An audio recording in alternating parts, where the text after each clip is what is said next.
Assalamualaikum warahmatullahi wabarakatuh. Perkenalkan, nama saya Putri Andrina Damayanti, NIM 19.3.021517. Di sini saya akan mempresentasikan tentang tunagrahita. Apa itu tunagrahita? Tunagrahita adalah sebutan bagi orang-orang dengan kemampuan intelektual dan kognitif yang berada di bawah rata-rata dibandingkan anak pada umumnya. Nah, selanjutnya saya akan menjelaskan tentang definisi tunagrahita. Mari simak video berikut ini.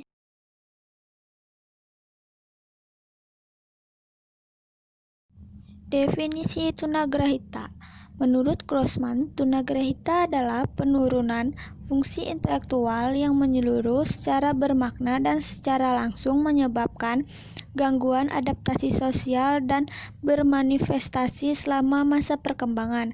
Menurut definisi ini, penurunan fungsi intelektual yang bermakna berarti pada pengukuran uji inteligensia berada pada dua deviasi standar di bawah rata-rata. Berdasarkan kriteria ini, ternyata kurang dari 3% populasi yang dapat digolongkan sebagai retardasi mental. Periode perkembangan menurut definisi ini adalah mulai dari lahir sampai umur 18 tahun. Gangguan adaptasi sosial menurut definisi ini secara langsung disebabkan oleh penurunan fungsi intelektual. Tunagrahita ringan. Tunagrahita ringan dikategorikan sebagai tunagrahita dapat dididik atau educable. Anak mengalami gangguan berbahasa tapi masih mampu menguasainya untuk keperluan bicara sehari-hari dan untuk wawancara klinik. Umumnya, mereka juga mampu mengurus diri sendiri secara independen. Contohnya seperti makan, mencuci, memakai baju, mengontrol saluran cerna, dan kandung kemih. Meskipun tingkat perkembangannya sedikit lebih lambat dari ukuran normal. Tunagrahita sedang. Tunagrahita sedang dikategorikan sebagai tunagrahita dapat dilatih atau trainable. Pada kelompok ini, anak mengalami keterlambatan perkembangan, pemahaman, dan penggunaan bahasa, serta pencapaian akhirnya terbatas. Tunagrahita berat. Kelompok tunagrahita berat ini hampir sama dengan tunagrahita sedang dalam hal gambaran klinis, penyebab organik, dan keadaan-keadaan yang terkait. Perbedaan utamanya adalah pada retardasi mental berat ini biasanya mengalami kerusakan motor yang bermakna atau adanya defisit neurologis.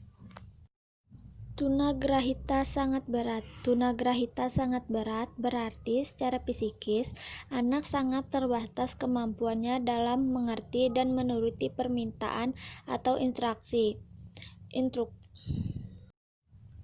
Penyebab tunagrahita. Kelainan kromosom. Kelainan kromosom menyebabkan tunagrahita yang terbanyak adalah sindrom Down.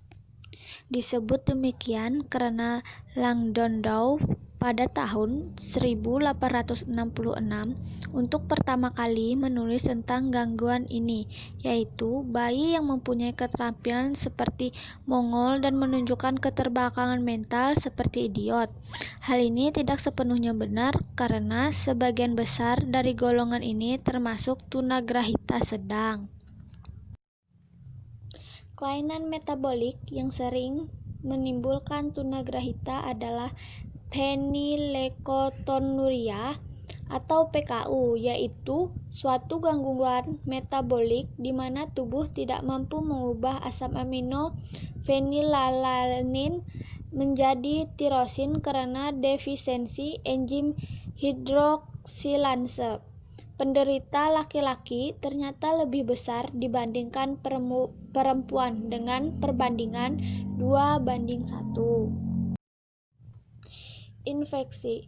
Infeksi rubella pada ibu hamil triwulan pertama dapat menimbulkan anomali pada janin yang dikandungnya. Resiko timbulnya kelainan pada janin berkurang bila infeksi timbul pada triwulan kedua dan ketiga.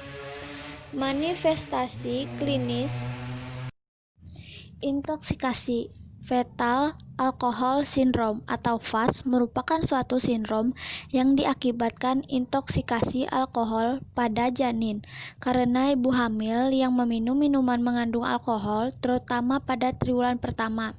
Di negara Amerika Serikat, FAS merupakan penyebab tersering di tunagrahita setelah sindrom Down.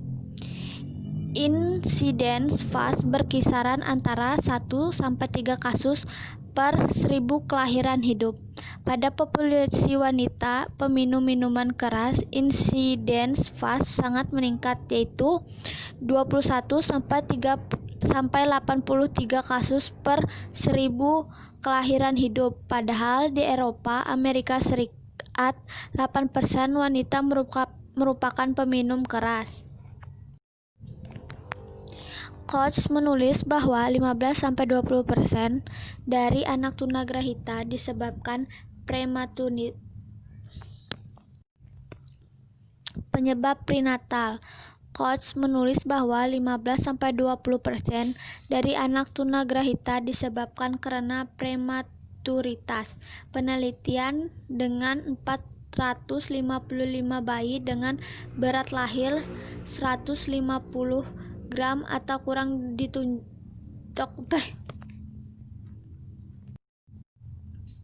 Penyebab postnatal. Faktor-faktor postnatal seperti infeksi, trauma, malnutrisi, intoksikasi, kejang dapat menyebabkan kerusakan otak yang pada akhirnya menimbulkan tunagrahita.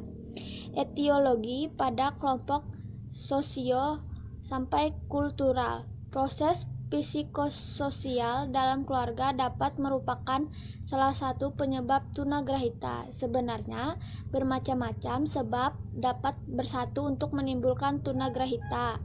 Proses psikososial ini merupakan faktor penting bagi retardasi mental tipe sosiokultural yang merupakan tunagrahita ringan. Penanganan tunagrahita: pertama, berkonsultasilah ke psikolog. Kedua, mengikuti asesmen atau tes IQ untuk mengetahui kemampuan dan kelemahan anak. Ketiga, orang tua, keluarga harus mengetahui apa saja yang sudah dipelajari anak di sekolah dengan cara berkonsultasi pada guru kelas.